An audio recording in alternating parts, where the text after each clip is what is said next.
बिस्मिल्लाहिर्रहमानिर्रहीम। अस्सलामुअलैकुम my whole BSN community. कैसे हैं आप सब लोग?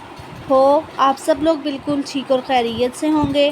स्टूडेंट्स, प्रीवियस लेक्चर में हमने जस्ट ओवरव्यू देखा था एएनएस का कि हम ऑटोनॉमिक नर्वस सिस्टम में क्या पढ़ेंगे। ठीक है जी, तो आज इंशाल्लाह हम इस चीज़ को डिटेल में पढ़ेंगे कि ऑटोनॉमिक नर्वस सिस्टम है क्या। ठीक है, इसकी क्या सब डिवीज़न है, ये ख़ुद किसकी सब डिवीज़न है। ठीक है, क्योंकि हमें इस सिस्टम के फार्मोलॉजिकल एस्पेक्ट्स को देखने से पहले ये पता होना चाहिए कि ऑटोनॉमिक नर्वस सिस्टम के फर्दर डिवीजन क्या है। ठीक है, इसका क्या फंक्शन है नॉर्मली। इंशाल्लाह आज के लेक्चर में हम इन चीज़ों को डिस्कस करेंगे। ठीक है जी, नेक्स्ट चलते हैं।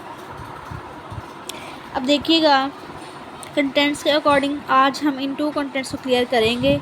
ठीक है, इंट्रोडक्शन टू नर्वस सिस्टम। ठीक है जी, इंट्रोडक्शन देखेंगे जो कि बहुत ही ब्रीफ है, और एनाटॉमी देखेंगे एएनएस की।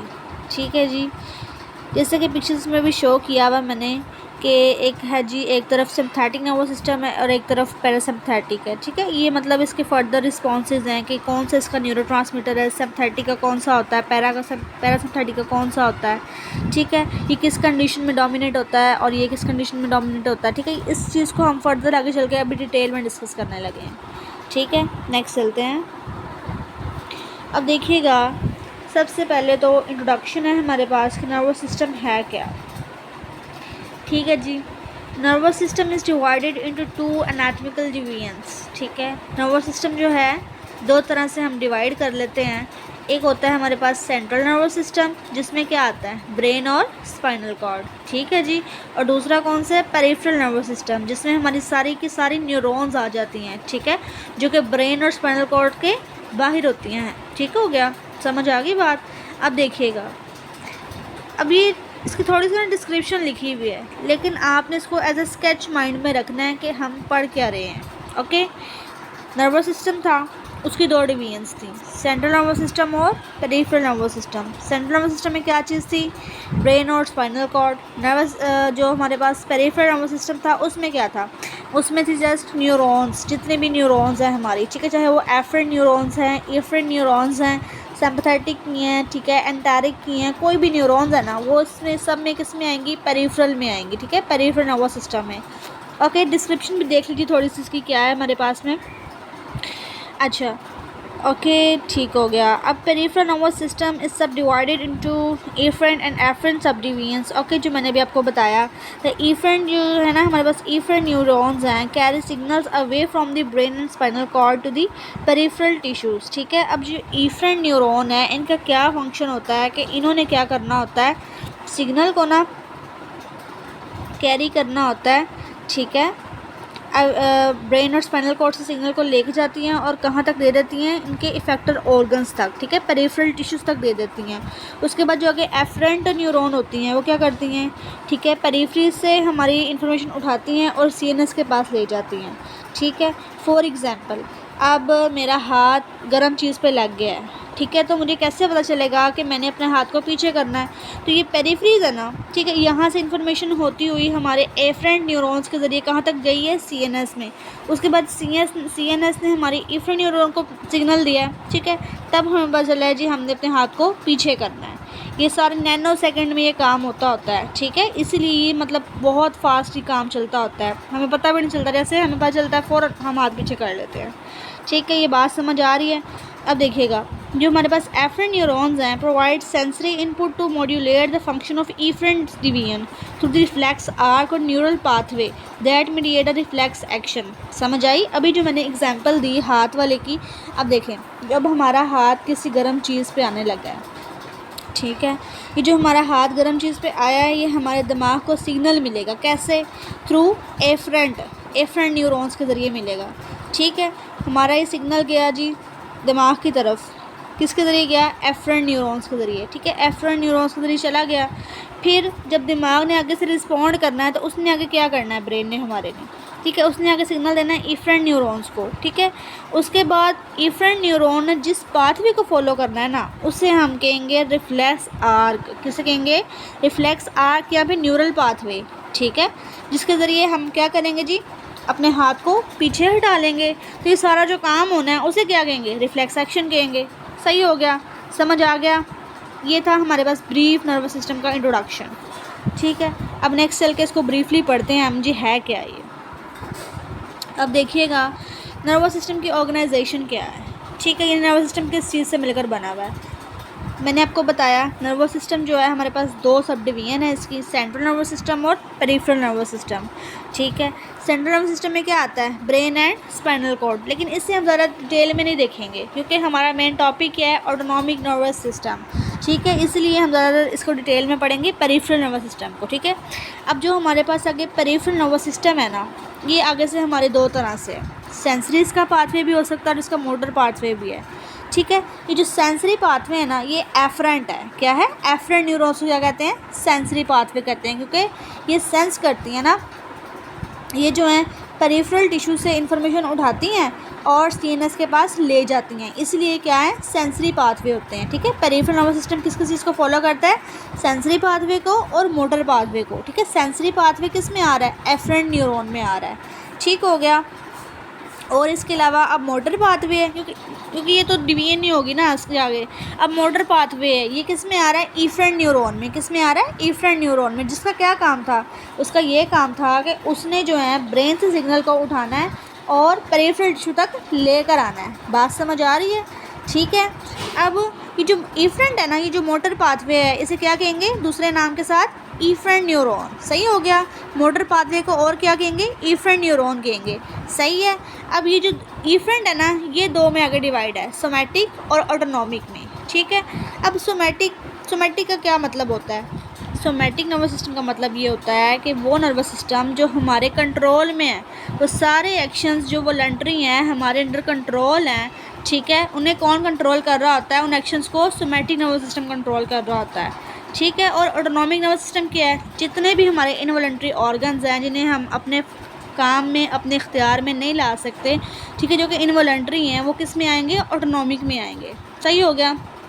अब देखिएगा ये जो ऑटोनॉमिक नर्वस सिस्टम है ना, ये आगे से तीन तरह से डिवाइड है, सिम्पैथेटिक डिवीजन है इसकी, पैरासिम्पैथेटिक डिवीजन है और इसकी एंटेरिक डिवीजन है, जो कि यहाँ मेंशन नहीं है बट मैं आपको वर्बली बता रही हूँ कि सिम्पैथेटिक डिवीजन है, पैरासिम्पैथेटिक डिवीजन है और तीसरी कौन सी है, जीआईटी, एंटेरिक की।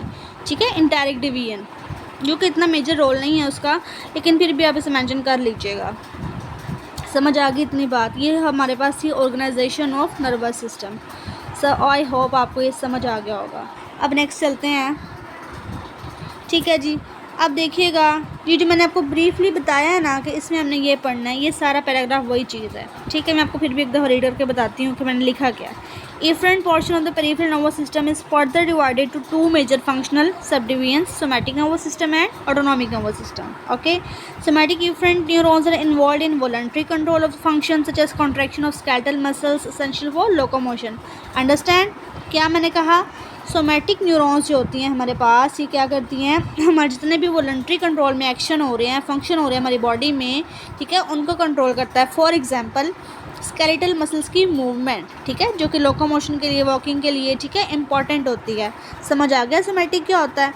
अब इसके अलावा ऑटोनॉमिक नर्वस सिस्टम जो है इसके मुकाबले में क्या करता है, regulates everyday requirement of the vital body functions without conscious participation of the mind. ठीक है, अब जो हमारा ऑटोनॉमिक नर्वस सिस्टम है, ठीक है, हमारा माइंड कॉन्शियस नहीं है, ठीक है, जो हम वो काम करते हैं जो हम जिसमें हम कॉन्शियस नहीं होते। ठीक है, यानी कि हमारा इनवॉलंटरी जितने भी काम आते हैं ना, वो सारे किस में आते हैं, ऑटोनॉमिक नर्वस सिस्टम में। ओके, समझ आ गया। Because of involuntary nature of ANS as well as function, it is also known as visceral, vegetative as well as involuntary nervous system. बात समझ आ रही है। देखिएगा कि अब जो ANS है हमारे पास, ठीक है, क्योंकि ये हमारे इनवॉलंटरी फंक्शंस को कंट्रोल करता है, इसी वजह से इसे हम और नामों से भी बुला सकते हैं। कैसे, विजरल, वेजिटेटिव और इनवॉलंटरी नर्वस सिस्टम। ठीक हो गया, एक तो सोमैटिक हो गया और एक क्या हो गया, ऑटोनॉमिक हो गया। ऑटोनॉमिक के फर्दर नाम हैं, वो कौन कौन से हैं, विजरल है, वेजिटेटिव है और इनवॉलंटरी है। ओके, समझ आ गया। It is composed of efferent neuron that innervate visceral smooth muscles, cardiac muscles, vasculature and exocrine glands. ठीक है जी, अब ये बताया हुआ है कि कौन कौन से ग्लैंड्स को सप्लाई करती है। ठीक है, कौन कौन से मसल्स को ये सप्लाई करते हैं। बात समझ आ गया। अब नेक्स्ट चलते हैं। अब देखिएगा एनाटमी ऑफ ANS। ठीक है। एएनएस में होता क्या है, ऑटोनॉमिक नर्वस सिस्टम में मेनली क्या है, न्यूरॉन्स ही है ना। ठीक है, न्यूरॉन्स पढ़नी है इसमें हमने। अब वो न्यूरॉन्स डिफरेंट टाइप्स की हो सकती हैं। फॉर एग्जांपल इफरेंट है, एफरेंट है, सिम्पथेटिक है, पैरासिम्पथेटिक है और इंटेरिक है। ठीक है, इसके अलावा जो न्यूरॉन है हमारे पास उसके दो कंपोनेंट होते हैं, यानी उसके दो पार्ट्स होते हैं, प्री गैंग्लियोनिक न्यूरॉन और पोस्ट गैंग्लियोनिक न्यूरॉन। ठीक है, अभी जो प्री गैंग्लियोनिक न्यूरॉन होता है ना, ये न्यूरॉन का इनिशियल पार्ट होता है, और पोस्ट गैंग्लियोनिक न्यूरॉन जो न्यूरॉन के बाद वाला है। ठीक है, यानी कि पोस्ट का मतलब बाद। समझ आ गया। अब नेक्स्ट चलते हैं। अब देखिएगा इफरेंट जो न्यूरॉन है हमारे पास में, इसका मैं आपको बताती हूँ। इसमें हम मेजरली ना 2-3 चीज़ों को डिस्कस करेंगे। ठीक है, अब देखिएगा इसमें सिर्फ आपने 2 बातों को याद रखना है। ठीक है, ये जो हमारे पास में प्री गैंग्लियोनिक न्यूरॉन होता है ना, ठीक है, ये सेल बॉडी के अंदर ओरिजिनेट होता है, यानी कि अराइज इन सेल बॉडी। ठीक है, which lies in spinal cord. समझ आ गया। Preganglionic cell body lies spinal cord. ठीक है, ये समझ आई। अब देखिएगा पोस्ट गैंग्लियोनिक जो है, ठीक है, इसकी सेल बॉडी कहाँ से निकलती है, cell body arise in ganglia. ठीक है, that innovate the effective organ. समझ आ गई बात। अब देखिएगा हमने जो ये ना हमारे पास पोस्ट गैंग्लियोनिक न्यूरॉन और प्री गैंग्लियोनिक न्यूरॉन, इसमें हमने सिर्फ 2 बातों को याद रखना है कि इसकी सेल बॉडी कहाँ से ओरिजिनेट हो रही है और किस पार्ट को, किस बॉडी ऑर्गन को ये इनरवेट कर रही है। ठीक हो गया। अभी जो प्री गैंग्लियोनिक होता है ना, ये इसकी जो सेल बॉडी है हमेशा स्पाइनल कॉर्ड में होगी, हमारे सेंट्रल नर्वस सिस्टम में होगी। ठीक है, और ये जो पोस्ट गैंग्लियोनिक है ये क्या होगा, इसमें इसकी सेल बॉडी जो है कहाँ से अराइज होगी, गैंग्लिया से अराइज होगी। ठीक है, जो कि हमारे फर्दर जो इफेक्टर ऑर्गन बनेंगे उन्हें इनरवेट करेगी। ठीक है, ये जो मैंने आपको वर्बली बताया है ना, इसी पैराग्राफ में यही मेंशन किया हुआ मैंने। ठीक है, मैं अब आपको पढ़ के सुनाती हूँ, देखिएगा। इफरेंट न्यूरॉन्स क्या होती हैं। अब ANS carries nerve impulse from CNS to effector organs through 2 types of efferent neurons, preganglionic neuron and postganglionic neuron। ठीक हो गया। अब cell body of the first nerve cell यानी preganglionic neuron is located within the CNS because of, क्योंकि जो हमारा spinal cord है वो CNS का पार्ट है, इसलिए क्या कह दिया कि जो CNS है, ठीक है, जो प्रीगैंग्लियोनिक न्यूरॉन है हमारा, उसकी जो सेल बॉडीज़ हैं किस में लोकेट करेंगी जी, CNS में करेंगी। समझ आ गई बात। अब देखिएगा प्रीगैंग्लियोनिक neurons emerge from brainstem and spinal cord and make a synaptic connection in ganglia। ठीक हो गया। कहाँ से ओरिजिनेट हुई, स्पाइनल कॉर्ड से। ठीक है, अब स्पाइनल कॉर्ड के साथ साथ बिल्कुल जो है ना वो पैरेलल वे में जा रही हैं। ठीक है, गैंग्लिया सिनेप्टिक कनेक्शन बना रही हैं। ठीक है, जहाँ पे उन्होंने अपना फंक्शन जो है हमारा परफॉर्म करना है। ठीक है, बात समझ आ गई। अब गैंग्लिया क्या चीज़ है। ठीक है, गैंग्लिया क्या होता है, aggregation of nerve cell bodies located in peripheral nervous system. ठीक है, सेल बॉडीज़ के एग्रीगेशन को क्या कहते हैं, गैंग्लिया कहते हैं। समझ आई बात। अब देखिएगा गैंग्लिया फंक्शन एज रिले। अब जो गैंग्लिया है ना, ये जो एज अ रिले स्टेशन काम करता है। ठीक है, यानी कि इन्फॉर्मेशन जो है थोड़ी देर के लिए यहाँ पे आके स्टे करती है, इन सिंपल वर्ड्स। ओके, अब नेक्स्ट देखते हैं पोस्ट गैंग्लियोनिक न्यूरॉन। ठीक है, cell body of postganglionic neuron originate in ganglia. ठीक है जी, जो सेल बॉडी है पोस्ट गैंग्लियोनिक न्यूरॉन की कहाँ पे होती है, कहाँ से ओरिजिनेट करती है, गैंग्लिया से। और गैंग्लिया क्या था, aggregation of cell bodies. Okay, it is generally non myelinated. ठीक है, इनमें माइलिनेटेड शीट, क्योंकि इसमें माइलिनेटेड शीट नहीं होती इसलिए हम इसे क्या कह रहे हैं, नॉन माइलिनेटेड। ठीक है, and terminates on effector organs जैसे visceral, smooth muscles, cardiac muscles and exocrine glands. समझ आ गई बात। Preganglionic, post ganglionic. ठीक है, बात समझ आ गई। आई होप आपको ये क्लियर हो गया होगा, क्योंकि मैंने इतनी दफ़ा तो रिपीट कर दिया हुआ इस चीज़ को। अब देखिएगा एफरेंट न्यूरॉन क्या होता है। एफरेंट न्यूरॉन यानी fibres of ANS are important in reflex regulation of this system.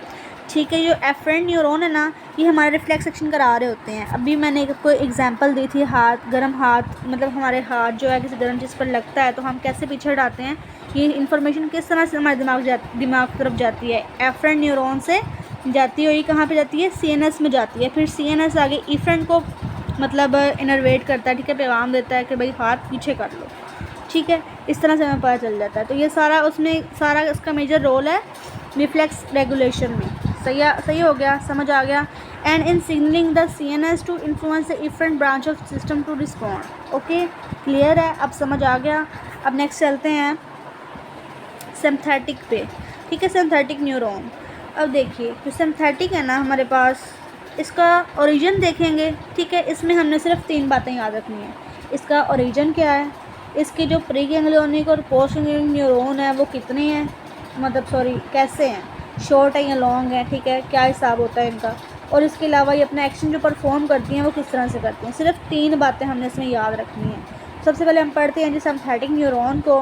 तो जो हमारा सिंथेटिक न्यूरॉन है वो ओरिजिनेट कहाँ से हो रहा है, originate in CNS and emerge from 2 different region of spinal cord, ठीक है। ओरिजिनेट तो ये सीएनएस से हो रहा है, ठीक है, और इसके अलावा स्पाइनल कॉर्ड के 2 डिफरेंट रीजन से भी ओरिजिनेट हो रहा है। तो इसे हम क्या कहेंगे, थ्रैकोलम्बर रीजन, ठीक है। T1 से ओरिजिनेट हो रहा है और L2 से ओरिजिनेट हो रहा है, ठीक है। T1 से ओरिजिनेट होकर L2 पे एंड हो रहा है, तो इसलिए हम इसे क्या कहेंगे, थ्रैकोलम्बर रीजन, ठीक है। सिंथेटिक न्यूरॉन का क्या ओरिजिन होगा, थ्रैकोलम्बर रीजन, T1 से L2। Okay, clear. अब देखिएगा प्री गैंग्लियोनिक न्यूरॉन जो है ना इसका वो शॉर्ट होता है, और पोस्ट गैंग्लियोनिक न्यूरॉन क्या होता है, लॉन्ग होता है। ये शॉर्ट और लॉन्ग क्यों है, प्री गैंग्लियोनिक न्यूरॉन इसका शॉर्ट क्यों है, क्योंकि इसने अपना जो फंक्शन है वो करीब रहते हुए पूरा कर लेना है, इसीलिए। अभी देखिएगा, देखें अभी जो प्री गैंग्लियोनिक न्यूरॉन है ना ये शॉर्ट होता है, और क्योंकि इसने अपना जस्ट मैसेज देना होता है, और पोस्ट गैंग्लियोनिक न्यूरॉन ने अपना आगे इफेक्टर ऑर्गन तक फंक्शन को लेके जाना होता है, इसीलिए पोस्ट गैंग्लियोनिक बड़ा होता है, लॉन्ग होता है, और जो प्री गैंग्लियोनिक है वो शॉर्ट होता है। बात समझ आ गई। They synapse in cord like chains of ganglia, जिसे हम क्या कहते हैं, सिनेप्टिक चेन्स कहते हैं, ठीक है, जो कि हमारी स्पाइनल कॉर्ड के साइडों पे रन कर रही होती है, ठीक है। समझ आ गया बात, ओके। अब नेक्स्ट चलते हैं पैरासिम्पैथिक न्यूरॉन पे, ठीक है। अब जो पैरासिम्पैथिक न्यूरॉन होते हैं ना, ये हमारा इनका जो रीजन होता है वो होता है हमारे पास क्रेनियोसैक्रल रीजन। क्या होता है, क्रेनियोसैक्रल रीजन, यानी क्रेनियम भी इसमें इन्वॉल्व है और इसमें सैक्रम भी इन्वॉल्व है। कैसे, अब मैं आपको बताती हूँ। जो हमारी क्रेनियम है ना ये कितनी नर्व से मिलकर बनी हुई थी, कितनी नर्व्स थी हमारे पास, 12 थी, ठीक है ना। 12 पेयर ऑफ क्रेनियल नर्व्स हमने पढ़ी थी, ठीक है, फर्स्ट ईयर में। तो अब उसकी जो हमारे पास C3 है, C7 है, C9 है, C10 है, ठीक है, यहाँ से ओरिजिनेट होगी, ठीक है, पैरासिम्पैथिक की न्यूरॉन। अब C3 का क्या नाम था, ये क्रेनियल नर्व के नेम्स हैं, ठीक है। C3 का क्या नाम था, oculomotor, facial, glossopharyngeal and vagus nerves, ठीक है। अब ये तो हो गया क्रेनियल का पार्ट। क्रेनियोसैक्रल हम क्यों कह रहे हैं, क्योंकि इसमें क्रेनियल नर्व्स इन्वॉल्व हैं, ठीक है, जिनके नाम अभी आपको मैंने बताए, और इसके अलावा सैक्रल रीजन भी हमारा इन्वॉल्व है, वो कहाँ से, S2 से S4 तक। समझ आ गया। इसीलिए हम इसे क्या कहेंगे कि ये जो पैरासिम्पैथिक न्यूरॉन्स हैं कहाँ से ओरिजिनेट हो रही हैं, क्या रीजन है इनका, क्रेनियोसैक्रल रीजन। क्लियर, C3 से S4 आप कह सकते हैं, ओके। अब ये इसका प्री गैंग्लियोनिक फाइबर जो है वो लार्ज होता है और पोस्ट गैंग्लियोनिक फाइबर शॉर्ट होता है। क्यों, इसका क्यों प्री गैंग्लियोनिक लार्ज है और पोस्ट गैंग्लियोनिक शॉर्ट है, देखें। अभी जो प्री गैंग्लियोनिक इसका लार्ज है क्योंकि इसने अपना जो फंक्शन पहुंचाना है, ठीक है, उसको ज़्यादा डिस्टेंस जो है ज़्यादा है, ठीक है, इसको ट्रैवलिंग जो है ज़्यादा करनी पड़ रही है, इसलिए जो इसका फाइबर है लार्ज है और पोस्ट गैंग्लियोनिक शॉर्ट है। समझ आ गई।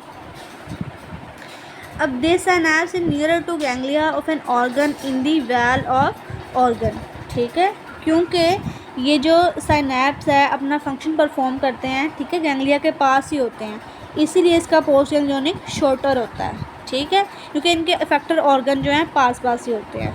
समझ आ गई पैरासिम्पैथिक की भी।